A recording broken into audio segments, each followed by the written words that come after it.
Olá para você que me assiste. Vou dedicar um brinde, muita saúde, bebendo hoje um vinho. E vamos fazer uma análise do estudo que eu fiz da obra de Erasmo de Rotterdam, O Elogio da Loucura. Uma obra que, particularmente a mim, me fez refletir muito sobre determinados posicionamentos que eu tinha mais rígidos, né? E eu passei a observar a certa maleabilidade de uma forma mais virtuosa, né? O Erasmo de Rotterdam, que é um humanista, acima de tudo um humanista, e que talvez a sua época pudesse ser visto até como um maldito, né? E a gente vai entender por quê. O contexto histórico fala por si só, né? O contexto histórico que circunda a produção dessa obra, O Elogio da Loucura. Antes de tudo, mencionar que um século antes a gente havia, digamos, a Europa, né, tinha passado pela revolução, uma revolução científica chamada Imprensa de Gutenberg, né? Houve a possibilidade, até antes da Imprensa de Gutenberg, toda a informação que chegava à população, sobretudo no que diz respeito às Sagradas Escrituras, elas eram em latim, a sociedade não falava latim, então praticamente a interpretação da Bíblia dependia de determinados intérpretes que estavam institucionalizados junto à Igreja Católica. Então só a Igreja Católica falava e a sociedade aceitava como a realidade o que a Igreja falasse. Quando veio essa revolução científica da imprensa de Gutenberg, no século XV, obviamente as instituições começaram a entrar em falência, em crise, porque a imprensa de Gutenberg permitiu que em larga escala pudesse ser traduzida a Bíblia e as pessoas tivessem acesso direto às escrituras e por elas mesmas pudessem interpretar, para ver se realmente a igreja estava falando o que era correto, né? E naturalmente você pode abrir um leque de discussão sobre os lados positivos e os lados negativos disso, né? Porque certamente que em alguma medida os intérpretes da igreja eram mais estudados, né, para poder fazer esse trabalho. Uma interpretação chula e vulgar da Bíblia também, digamos, foi propiciada a partir dessa caixa de Pandora que foi aberta, chamada Imprensa de Gutenberg. Né? Dando um contraponto aqui, né? Por outro lado, houve uma forma mais saudável com que as pessoas pudessem julgar o trabalho da instituição vigente, né? Que era a Igreja Católica. E não tardou muito, essa crise se agravou e redundou na reforma protestante de Martinho Lutero. Então veja, o que a gente está falando é de uma revolução científica, que foi a imprensa de Gutenberg, criando uma profunda crise institucional que culminou com uma reforma muito forte em relação a uma decisão, né, institucional muito forte, né, que foi o protestantismo, que teve com o calvinismo na França, o luteranismo na Alemanha, enfim, o anglicanismo na Inglaterra. Mas veja por que isso é tão interessante e se pode ser comparado até certo ponto com o que nós vivemos hoje, pois nós vivemos uma era de revolução científica também, né? A era digital, e estamos vislumbrando as instituições em crise. As instituições passam pelo mesmo problema. Antes elas falavam sozinhas, elas tinham a mídia central como a detentora do monopólio da informação, e hoje não. Hoje as pessoas podem praticar jornalismo e permitir com que a sociedade julgue as instituições, exatamente como a imprensa de Gutenberg fez outrora. E o curioso é o seguinte, que em ambas as situações, né, quando as instituições estão em crise, o primeiro sintoma é o autoritarismo, né, uma espécie de exacerbo, uma exorbitância institucional, que é vislumbrada hoje em dia e que foi vislumbrada ao tempo de Erasmo de Rotterdam. Erasmo de Rotterdam vivia um tempo de silenciamento incômodo, né? As pessoas ficavam com medo de falar sobre as questões que estavam interpostas em relação à igreja. E ele foi alguém que teve coragem, muita coragem, para expor o seu ponto de vista de forma muito honesta sobre o que ele vislumbrava de crítica em relação à Igreja Católica no momento em que a Igreja estava se mordendo de medo pelo risco que vinha de simplesmente cair e deixar de exercer o poder, como de fato posteriormente veio acabar acontecendo, né? Enfim, essa é a circunstância histórica que da produção dessa obra, O Elogio da Loucura, né? O Erasmo de Roterdã, um clérigo, integrante das instituições, mas que tentou, de alguma forma, alertar os seus correligionários, né? Péssimo nome, mas enfim, tentou alertar aí as pessoas os bispos, os cardeais, né? As pessoas que de alguma forma existiam alguma influência na Igreja Católica, dos descaminhos e de uma certa rigidez ortodoxa que merecia ser revista à luz dos acontecimentos, né? Que estavam nitidamente todo fervor em relação à sociedade indignada com a instituição vigente, que era a Igreja Católica.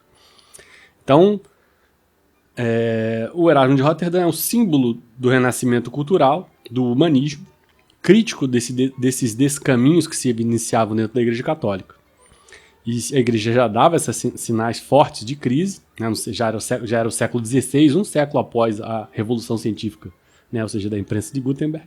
Havia um evidente desgaste, uma iminência falência, e o Erasmo faz esse último apelo, né, vamos dizer assim, para tentar resgatar o que sobrou do cristianismo, né? Ele que escrevia já nos Países Baixos ali, né, da Holanda. Alguns anos depois, sua tentativa vai se mostrar insuficiente, né? Lutero vai deflagrar a reforma protestante, inclusive a Holanda, né, vai se efetivar essa reforma protestante. Bom, vamos dar uma lida aqui sobre esse prefácio, né, que fala, né, de figuras ilustres da época do Erasmo de Roterdã, Carlos V, a Margarida de Navarra, o Henrique VIII, né, foram alguns dos responsáveis pela perpetuação dos seus estudos, né, mencionando, claro, que a sua intensa amizade com o pensador e conselheiro do Henrique VIII, o Thomas More, autor do livro Utopia, né? O Thomas More vai ser, digamos, usado aqui pelo Erasmo de Roterdã. A obra Elogio da Loucura vai ser introduzida como um grande, digamos, uma grande troca, um compadrio, né, do Erasmo com o Thomas More. O Thomas More, autor de Utopia, e foi conselheiro, alguém que inclusive pode-se dizer até em alguma medida, né, morreu por uma certa loucura. O Chesterton, eu sempre falo isso, repito isso, o Chesterton fala que loucura, ele define loucura como o homem que é capaz de perder tudo, absolutamente tudo, menos a razão. E eu não consigo imaginar alguém a quem se aplique melhor isso do que o Thomas More, né? Porque ele foi conselheiro do Henrique VIII, aliás, nesse sentido, fazendo aqui uma aspas, né? Um parênteses, desculpa. Recomendo a série Tudor. A série Tudor é excelente, fala sobre essa questão do Henrique VIII, né? Os 4 casamentos do Henrique VIII são mostrados lá. O Henrique VIII queria se separar da Catarina de Aragão e a Igreja Católica não permitia a separação, não permitia o divórcio, né? E por causa disso, o Tudor chutou o balde e criou a Igreja Anglicana, né? E aí, veja, o Thomas More era alguém profundamente católico, né? Ele foi capaz de cometer a loucura de perder tudo menos a razão. Ele não fez o juramento necessário de fidelidade à separação exigida pelo Henrique VIII, e o Henrique VIII mandou matar, né? Punir severamente seu conselheiro, né? Então Thomas More acabou morrendo por não negar a sua fé, né? Então ele foi alguém que foi realmente capaz dessa loucura de perder tudo menos a razão. E no entanto, justamente Thomas More é alguém que vai ser citado aqui pelo Erasmo de Roterdã, né? Veja que ironia, né? Logo Thomas More. Então, isso, o Henrique VIII convocou o Thomas More para que ele prestasse esse juramento em solidariedade à legitimação dessa separação, dessa pretensão do Henrique VIII de se separar da Catarina de Aragão. O Thomas More se recusou, o Henrique VIII mandou matar o Thomas More e se separou na marra, e como a igreja não reconhecia e revogou aí, digamos, o reconhecimento de poder ao Henrique VIII, naturalmente houve todo o rompimento da sociedade britânica em relação à Igreja Católica, ou seja, já se evidenciava uma enorme crise, né? Anos depois da publicação dessa obra aqui do Elogio da Loucura. Bom, loucura, né? A princípio a gente fala o Elogio da Loucura, um título um tanto quanto intrigante, afinal de contas, como você vai conseguir elogiar a loucura, logo a loucura? Me lembra um pouco A Decadência da Mentira, do Oscar Wilde, né? Você fala, pô, como é que você vai elogiar a mentira? Esses títulos intrigantes, né? São um chamariz para que a gente procure ler e entender um pouco mais, né? Então, vamos explicar o sentido de loucura para Erasmo de Roterdã, os sentidos no plural, é mais de um sentido.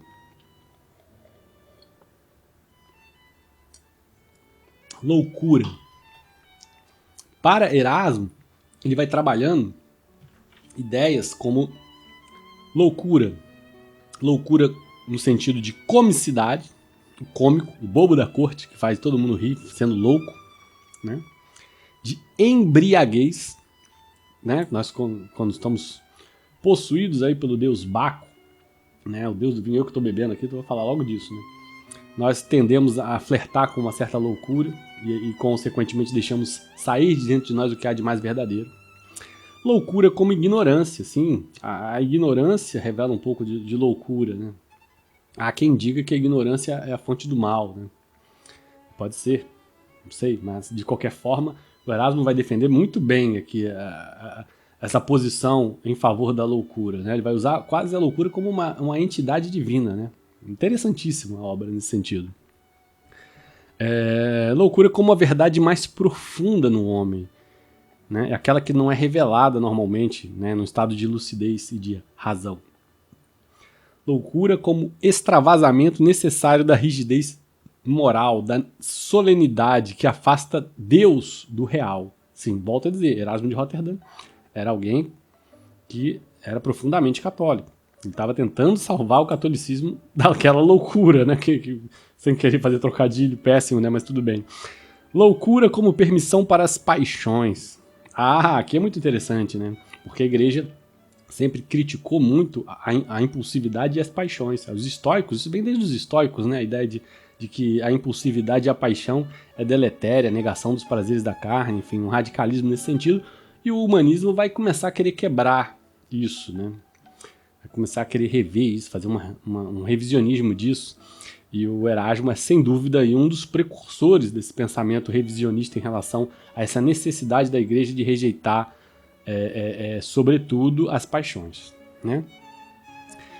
Eu até vou tendo aqui a ler um trecho aqui para tentar fundamentar isso, mas antes disso, eu teria que ler aqui essa página, essa parte que ele fala do Thomas More. Por que, afinal de contas, indicar o Thomas More aqui no início da obra, né?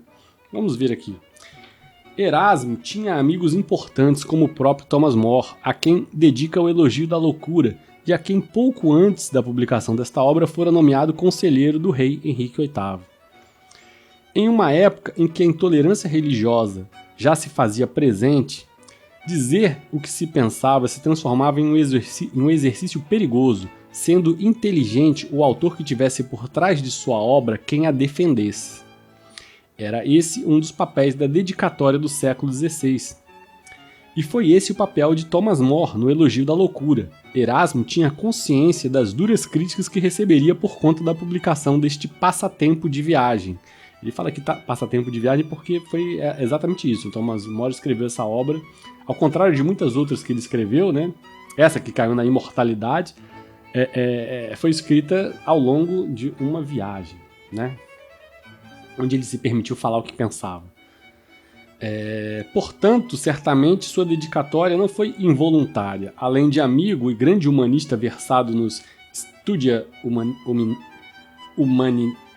Humanitatis, né, More também poderia usar de seu prestígio como embaixador para defendê-lo caso ele precisasse. Né? Mal imaginava o Erasmo de Roterdã que todo o apoio que ele tinha para não ser, digamos, destroçado pela moral vigente naquela época, era um apoio que duraria poucos anos. Logo adiante, o próprio Thomas More seria enforcado, não pela Igreja Católica, mas pelo Henrique VIII, né? Enfim, pois é, enforcado não, guilhotinado, né? Enfim, pois é.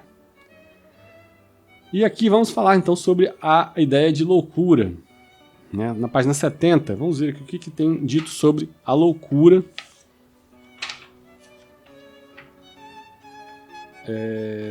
Todo aquele que, agindo contra a natureza, se cobre com o manto da virtude, ou afeta uma falsa inclinação, ou não se faz senão multiplicar os próprios defeitos.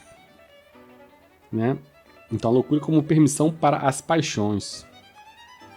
Né? Tem elas o atrativo da beleza, que com razão preferem todas as outras coisas, pois é graças a estas que exercem uma absoluta tirania, mesmo sobre os mais bárbaros tiranos. Então, todo aquele que, agindo contra a natureza, se cobre com o manto da virtude.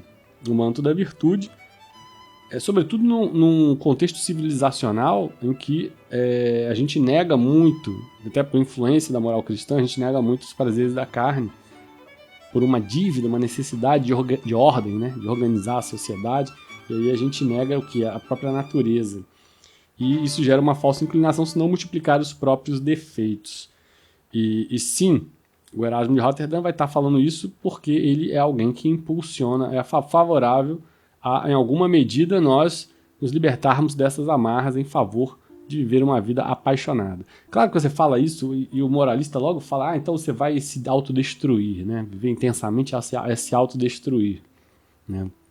Infelizmente, eu travo essas batalhas aqui em casa, nesse tipo de discussão com os meus pais, mas veja, não é se autodestruir, a não ser que você já tenha esse impulso por autodestruição. Se você tiver esse impulso pelos excessos, meu amigo, inclusive a própria autorrepressão não vai ser suficiente, você vai se autodestruir do mesmo jeito. Quando a gente fala em paixão, não significa que você vai se drogar e morrer de overdose, falando em linguagem vulgar. Significa que você vai amar as artes, significa que você vai viver cada pequeno momento, transformá-lo em grande, se iluminar pela vida. Né? É difícil, as pessoas não querem entender, mas a gente tenta esclarecer mesmo assim. Então, vamos falar agora a loucura como hipocrisia. Hipocrisia, outra palavra extremamente amaldiçoada, né? As pessoas detestam a hipocrisia, e a hipocrisia é tão necessária. Né? Bom, vamos ver aqui talvez o Erasmo concorde, né, com essa ideia de que a hipocrisia é condenável. Eu particularmente elogio muito a hipocrisia, e sei que acho que o Erasmo não vai concordar comigo. Vamos ver aqui na 73 o que ele fala da hipocrisia, né? Aliás, ele fala da loucura, né? Na verdade, ele não fala como hipocrisia, ele fala como outra coisa. Eu que estou interpretando aqui como hipocrisia. Vamos ver aqui. Em 73 ele fala: como seriam poucos os matrimônios se o noivo prudentemente investigasse a vida e os segredos da futura cara metade, que lhe parece o retrato da discrição, da pudicícia, da simplicidade. Pô, tá falando mal aqui das mulheres daquele tempo, hein? Olha só. Ainda menos numerosos seriam os matrimônios duráveis se os maridos, por interesse, por complacência ou por burrice, não ignorassem a vida secreta de suas esposas. Olha só, que coisa, hein? Costumava-se achar isso uma loucura, e com razão, mas é justamente essa loucura que torna o esposo querido da mulher e a mulher do esposo, mantendo a paz doméstica e a unidade da família. Pois é. Estamos falando da loucura como hipocrisia, mas vamos continuar. Afinal de contas, nenhuma sociedade, nenhuma união grata e durável poderia existir na vida sem a minha intervenção. E ele fala da loucura, claro, né? Ele está falando, ao longo da obra, ele discorre falando como se ele fosse a loucura, como se a loucura fosse um personagem, um ente divino. Ele cria essa divindade chamada loucura, né? O povo não suportaria por muito tempo o príncipe, né? A monarquia cairia se não fosse a loucura.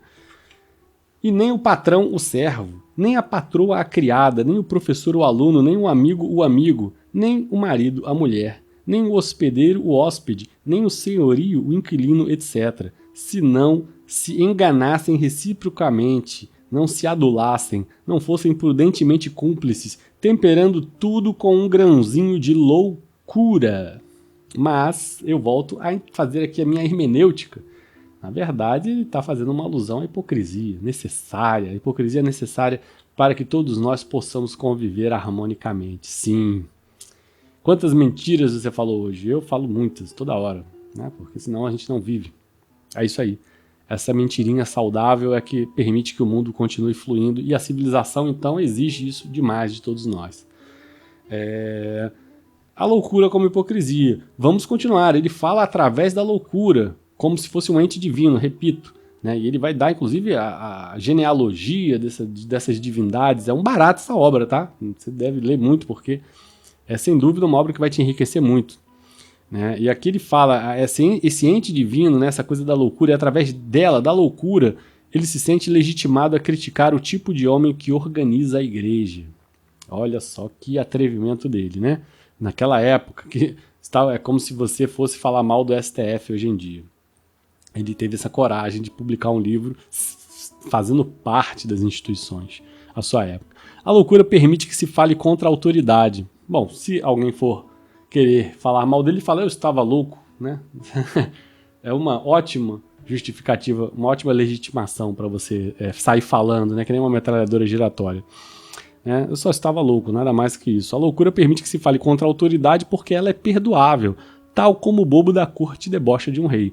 O bobo da corte, não sei se você notou, e ele fala isso aqui ao longo da obra, né? É o único ser que pode inverter as cadeias hierárquicas e tripudiar em cima do rei. Qualquer outro que fizesse isso seria guilhotinado na mesma hora. Né? Mas o louco, tudo é permitido. E o bobo é a loucura aí como cômico, né? Comicidade. E ele fala exatamente, o Erasmo toma essa postura de loucura porque, veja, se ele fosse falar sério, as igrejas iriam em cima dele forte. E veja, ele mesmo usando a loucura e usando Thomas More como escudo, ainda assim ele sofreu todo tipo de retaliação, tá? Não saiu ileso dessa ousadia de escrever em nome da loucura, não, e sair criticando a forma de pensar da igreja. Erasmo encontra vários caminhos para expor a loucura como uma força salutar e positiva para a humanidade, que nunca recebera esse reconhecimento. Então, sim, ao longo da obra ele vai fazer esse verdadeiro exercício de construir a loucura como algo positivo. Você vai perceber isso o tempo todo, ele construindo a loucura. Né?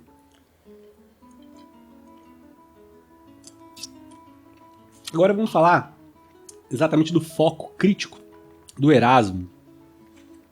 Exatamente qual era o alvo dele, né? Afinal, qual o propósito dele escrever essa obra? Ele visava criticar o quê? Quem? Por quê? Né? A eloquência clara do frade produziu um efeito maravilhoso nos ouvintes, sendo frequente em seus sermões a crítica às cerimônias e superstições cultivadas pela Igreja Católica. Então ele estava criticando, em parte, toda esse ritualismo, essa rigidez em relação a esse apego aos ritos católicos. Uma das primeiras críticas que veio depois, inclusive, ser criticado pela própria Reforma Protestante. Né? Veja, o Erasmo, muito antes do Lutero fazer essa crítica, o Erasmo já era alguém que estava fazendo, sendo lúcido em relação a isso, antecipando onde a igreja estava errando. Erasmo relata com insistência deformações introduzidas na vida espiritual dos cristãos. A partir, segundo eles, as principais, segundo eles, são o culto exagerado às relíquias, as superstições da igreja e aqueles que a promovem, e a ausência de uma verdadeira fé baseada na Bíblia. Olha só que coisa, né? Se a igreja tivesse... Veja o quanto isso é aplicável nos dias de hoje, né? Se as pessoas que fazem críticas lúcidas ao seu tempo, às instituições, enquanto elas estão atrasadas em relação às revoluções científicas, se os homens da política ouvissem essas almas iluminadas, possivelmente evitariam o que se deflagra a posteriori, que é a queda das instituições. A igreja não quis ouvir Erasmo. Erasmo foi no ponto. Lutero, então, rompeu com a igreja e, naturalmente, a igreja saiu perdendo. Ela que já havia perdido no cisma do Oriente, né, em relação à igreja ortodoxa, ela agora saiu perdendo ainda mais com relação à Reforma Protestante. Que lamentável. Tiveram a oportunidade de ouvir e não quiseram ouvir. Lamentável, né? A história, né? Diria Muricy Ramalho, a bola pune, né? Enfim, a história pune, não tem jeito. Erasmo encontra vários caminhos para expor a loucura. Bom, falei. A crítica, agora vamos ver aqui a inspiração aristotélica e a loucura como comicidade, na página 19. Não, ainda tem mais aqui para falar sobre o que ele critica, veja. Antes, vamos falar aqui mais sobre o que ele critica. E a maior arma para reformatio cristã é a Bíblia, devendo ser usada em oposição ao formalismo monástico e ao silogismo sorbônico, que, mais preocupados com as investigações científicas sobre a natureza divina e os mistérios que envolvem a trindade ou ressurreição, deixam de lado o cultivo de uma fé pura e interiorizada. Então, mais uma vez aqui, Erasmo sendo crítico, né, em relação a esse formalismo monástico, né, que está tão preocupado aqui em investigar a natureza divina. Erasmo deixa claro a mensagem, né, de que o homem deveria se armar tal como um cavalheiro, mas com a arma da palavra oferecida por este manual, para enfrentar a batalha da vida mundana contra a carne e contra o demônio. Criticava a ritualização da fé e os cultos e cerimônias considerados por ele como meras superstições e práticas de caráter puramente externalizante. Então, a falta de interiorização da fé. Algo que, no meu entendimento, é criticável até hoje na igreja, infelizmente, né? Pois é, parece que não adiantou tantas almas iluminadas produzirem boas filosofias. Vamos falar aqui sobre, então, a inspiração aristotélica, né? E a loucura como comicidade na página 19. Seguindo as premissas aristotélicas de que um elogio deveria começar com uma genealogia, ele inicia o louvor de si própria, anunciando que é filha de Plutão e da deusa Juventude, nascida das Ilhas Afortunadas e amamentadas pela embriaguez e pela ignorância. Né? Veja, embriaguez e ignorância. Né? Tá aí o deus Baco da embriaguez, a loucura pela embriaguez e ao mesmo tempo a loucura pela ignorância. Tudo isso aqui é o prefácio, tá? Estou lendo alguns comentários do prefácio a respeito da obra. O Jack Hare ressalta que, no período medieval, a figura do louco esteve presente nas festas eclesiásticas, verdadeiras saturnais, onde os subdiáconos ocupavam o lugar de seus superiores, parodiavam salmos e faziam trocadilhos maliciosos e até obscenos com as orações. Enfim, era o momento em que o riso era permitido dentro da própria igreja. Eu acho isso muito salutar. A loucura, que é extremamente salutar, a comicidade, ela é sempre muito salutar. E justamente para quebrar essa rigidez, essa coisa da solenidade, né? Quebrar a solenidade. Eu gosto muito das palestras e dos vídeos do Rabino Dudu. É alguém que traz no judaísmo, no misticismo judaico, essa quebra da solenidade. Às vezes ele começa contando uma piada. Eu acho maravilhoso isso, maravilhoso, porque justamente tira essa ideia de que Deus está muito longe de você, joga Deus para perto, né? Deus é uma coisa que está aqui, tá em você praticamente, né? Isso é maravilhoso. Esses bobos representavam a presença dentro da própria estrutura formal de poder, dentro deste elemento irreverente, incrédulo, burlesco, que faz das sumidades coisas grotescas, que não admitem a petulância da superioridade e que se mostra no íntimo o sério, o ridículo que contém. Isso é um barato, né? Você justamente a ideia, o espírito do Erasmo nessa obra é justamente você mostrar no íntimo do sério, você mostrar o ridículo. Veja, né? É exatamente isso.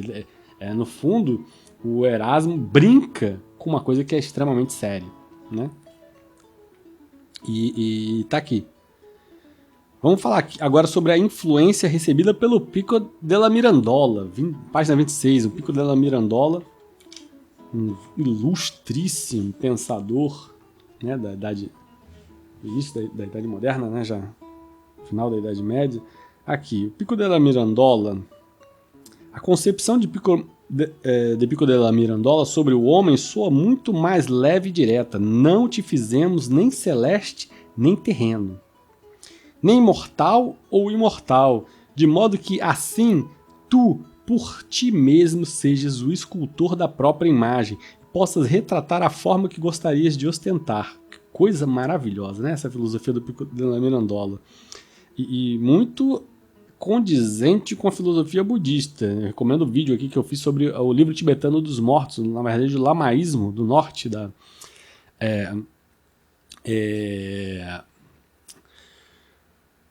norte do Tibete, né? enfim. É apenas, portanto, pela decisão do arbítrio e não pela providência. Eu grifo aqui, não pela providência, pelo livre-arbítrio.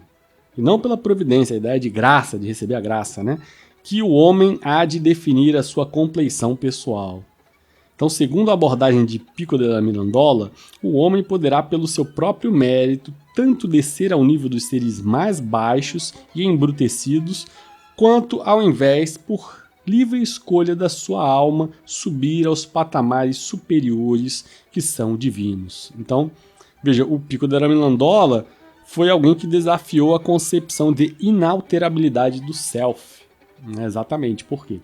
Porque até então, o que se tinha como consenso eclesiástico a respeito do homem, da natureza humana em relação à sua espiritualidade, é de que o homem só poderia atingir a redenção e os mais altos patamares da sua espiritualidade no que dependesse estritamente de Deus e da providência divina, o que eles chamavam de graça.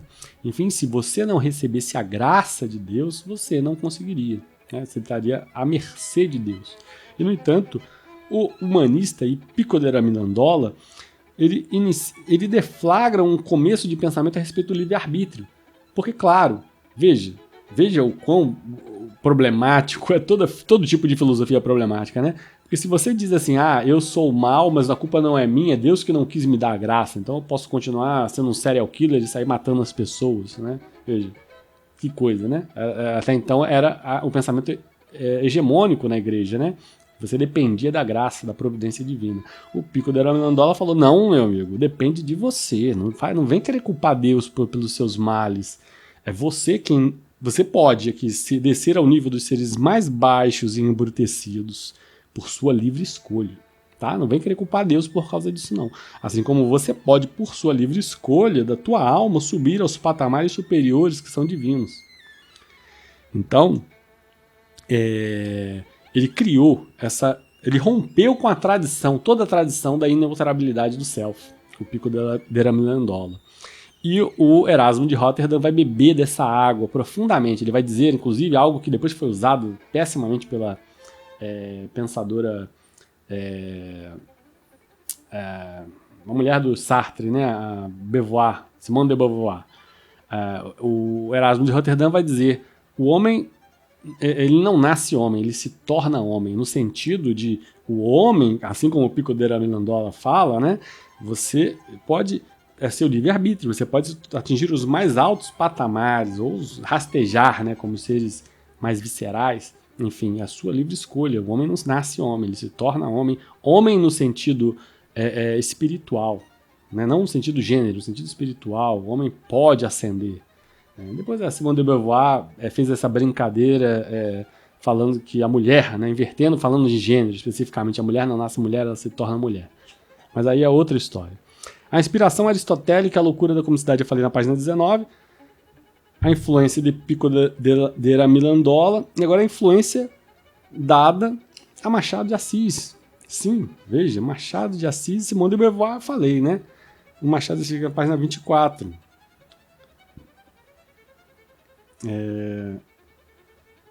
Portanto, para Erasmo, se o mundo inteiro é louco, a conduta louca se torna normal, e aquele que dela se distancia, como os filósofos, é duplamente louco. O Erasmo, ao longo dessa obra, ele vai destroçar a figura do filósofo e do sábio, tá? Muito antes do Nietzsche fazer isso, que o Nietzsche falava que era antifilósofo.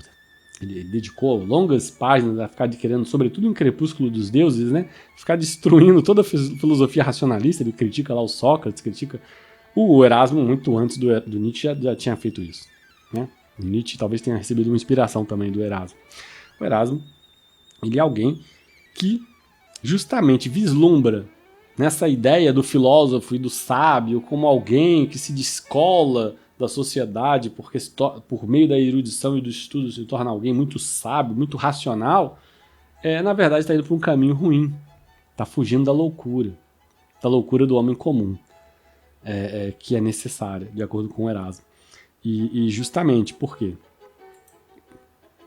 Isso vai influenciar profundamente o Machado de Assis naquela obra O Alienista. Aliás, uma obra recomendadíssima aqui. Eu recomendo muito que você leia O Alienista. Que obra maravilhosa, que genialidade do Machado de Assis.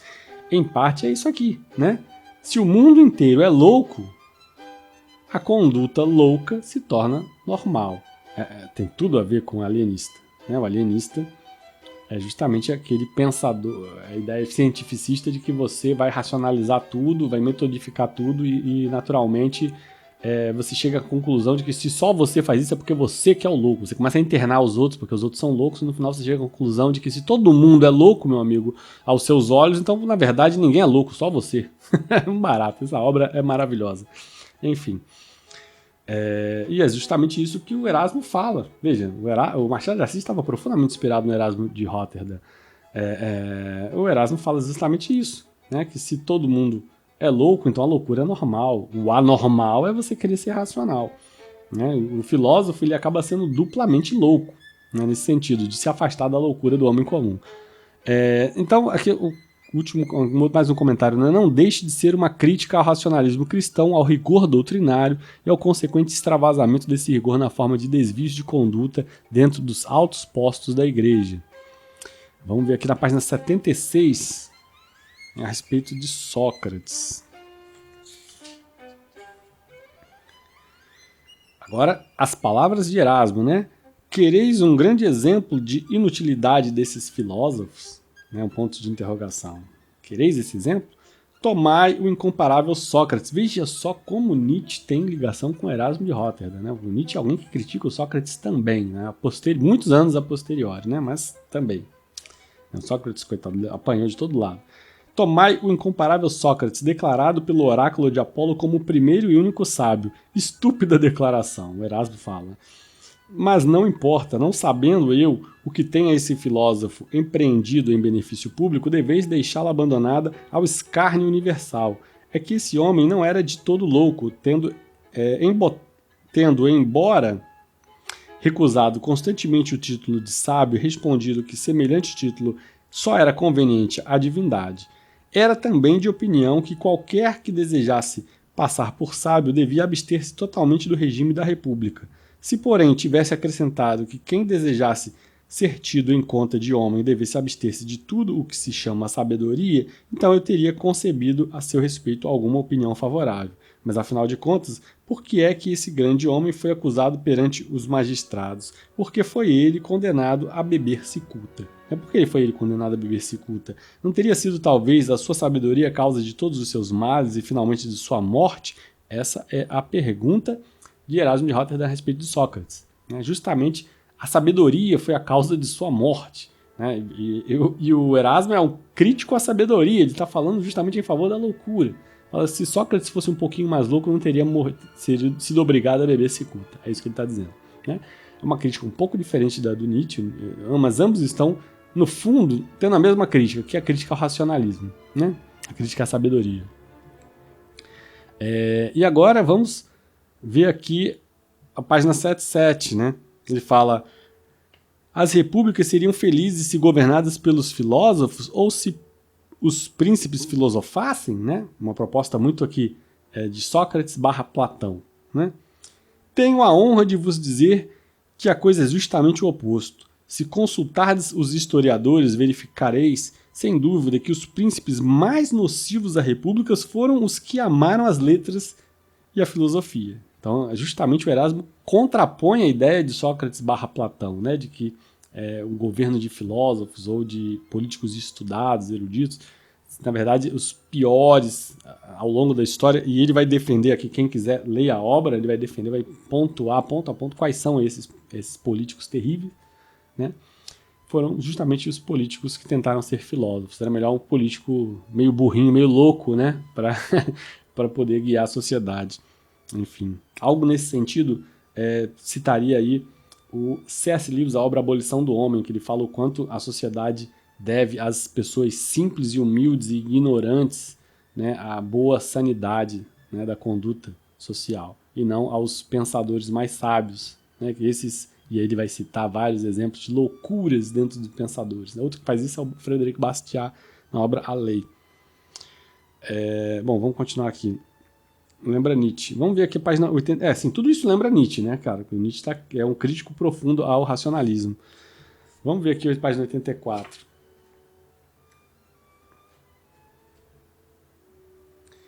Bebei, ire-vos embora. O sentido moral desse provérbio dos gregos é que é necessário adaptar-se às pessoas com as quais se convive ou então separar-se delas. Algo extremamente libertário. Né? Eu defendo profundamente isso. Ou você se adapta ou você se separa. Então tá aqui. O contrário seria pretender que a comédia deixasse de ser comédia. Além disso, se a natureza vos fez homens, a verdadeira prudência exige que não vos eleveis acima da condução humana. Então, mais uma crítica ao racionalismo e aos filósofos. Se você se eleva acima da condição humana, naturalmente, você não está sendo prudente. Essa é a ideia aqui. Enfim, poderia seguir aqui adiante, mas vamos ver aqui, falta muito não, faltam 110, vamos ver a 110 aqui, o que ele fala da 110.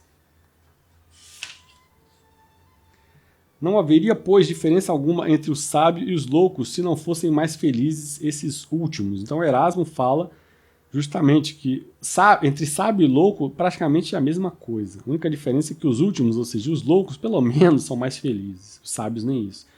Aí já me lembra um pouco de Schopenhauer, né? Mas é um pouco isso. Né? O racionalismo te lembra a própria Bíblia, né? A ideia de fruto da árvore proibida que causando a queda. Né? O racionalismo é o que causa o mal. É melhor você se atirar à loucura. Né? Então, sim, tá aí. Mais um ponto aqui a favor da loucura defendida por Erasmo de Roterdã. Vamos ver agora a crítica aos estoicos. Ele é alguém que critica muito os estoicos e naturalmente, isso que acaba criando os fundamentos primordiais da igreja, né? Porque está muito embasada no Sêneca, sobretudo no Sêneca, né? Mas também no Marco Aurélio, no Epíteto, por que não no Zenão, né? Vamos ver aqui no 63. Diz ele, para a minha honra e minha glória, como é bom viver, mas sem sabedoria, porque esta é o veneno da vida. Olha só, a sabedoria é o veneno da vida. E o pior é que isso é bíblico, né? Veja, que coisa. Não dá para negar esse paradoxo.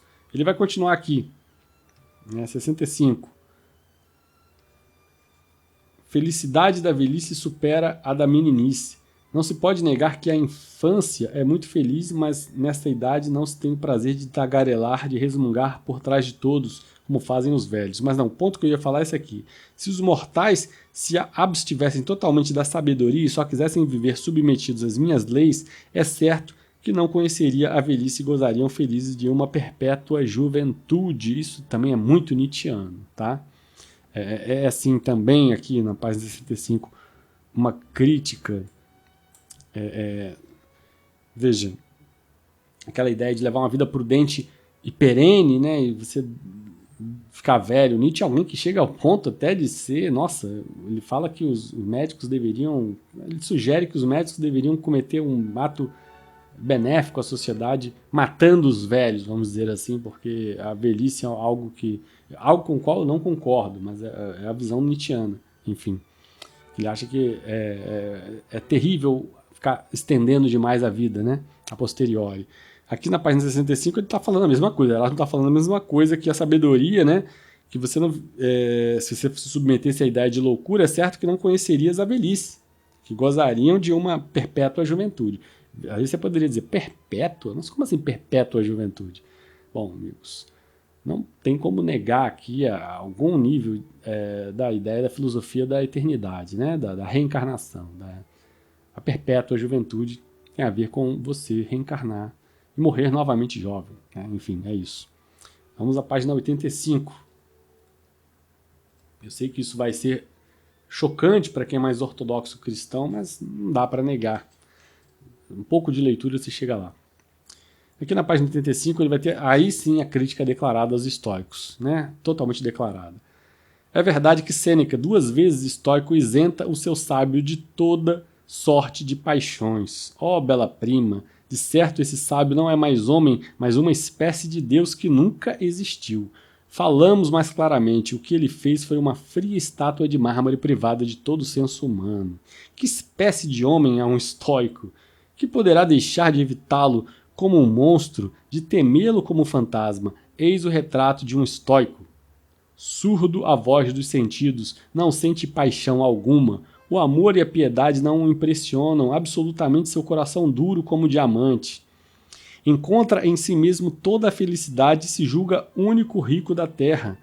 O único sábio, o único livre, numa palavra, pensa que só ele é tudo.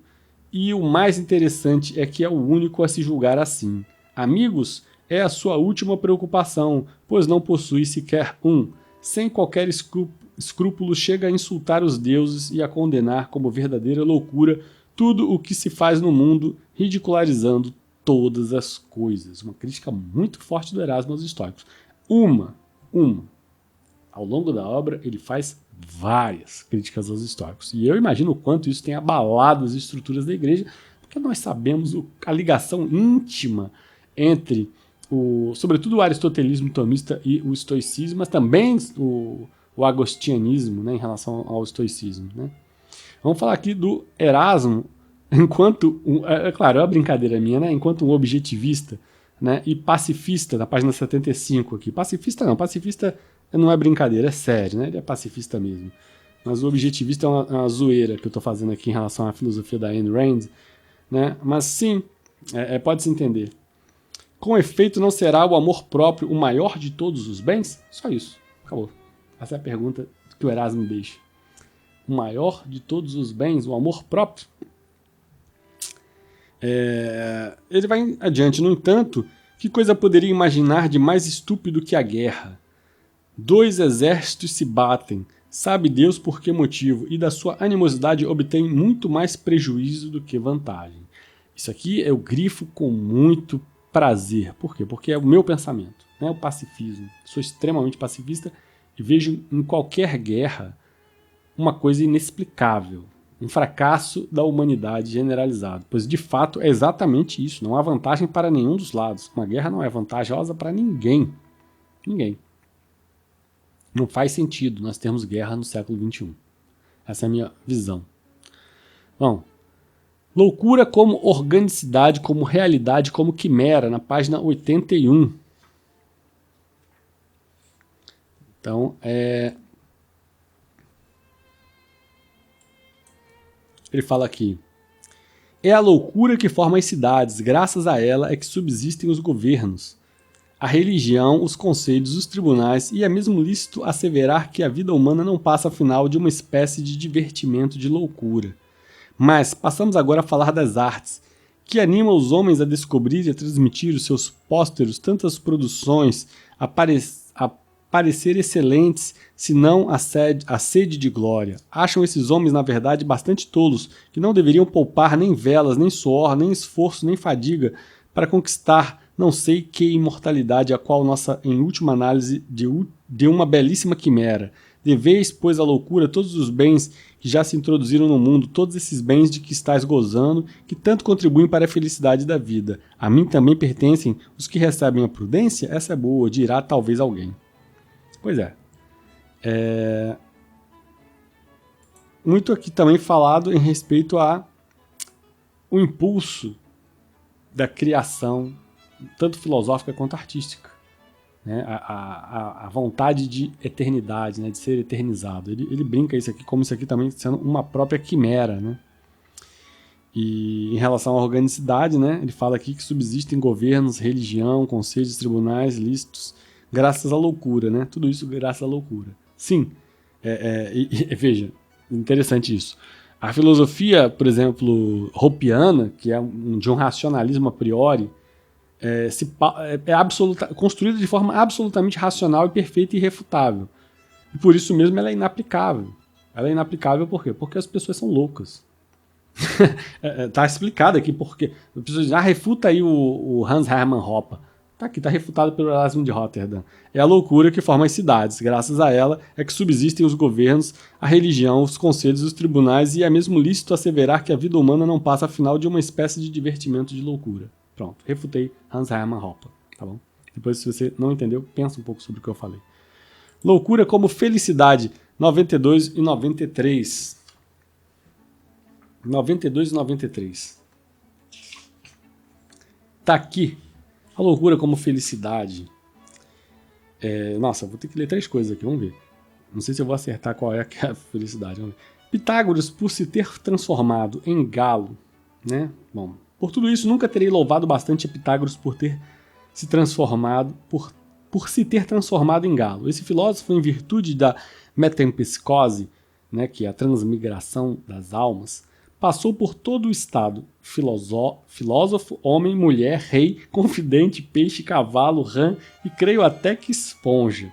E depois de todas essas transmigrações, declarou que o homem era o mais infeliz de todos os animais, pois todos os outros estão satisfeitos de ficar nos limites prefixados pela natureza, enquanto só o homem esforça-se por ultrapassá-los. Perfeita, né? Muito boa essa filosofia aqui. Vamos continuar. O próprio Homero, o célebre pai da mitologia, não diverge dessas opiniões, pois que em geral considera miserável todos os mortais e diz que a morte cerca-os de toda parte. Nem mesmo Ulisses, o seu famoso herói e modelo de sabedoria, constitui para ele uma exceção, pois chega a lhe aplicar várias vezes o epíteto de infeliz. No entanto, não diz o mesmo de Paris, de Ajax, de Aquiles, que eram loucos. Muito bem construído, né? E aqui, por fim, né, respondei-me, é ou não é exato que os homens que se julgam privados de entendimento nenhum, medo têm da morte, né?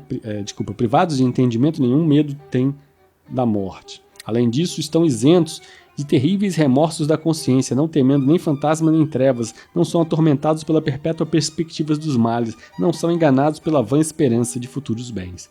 Então aqui, né, veja, a loucura como felicidade.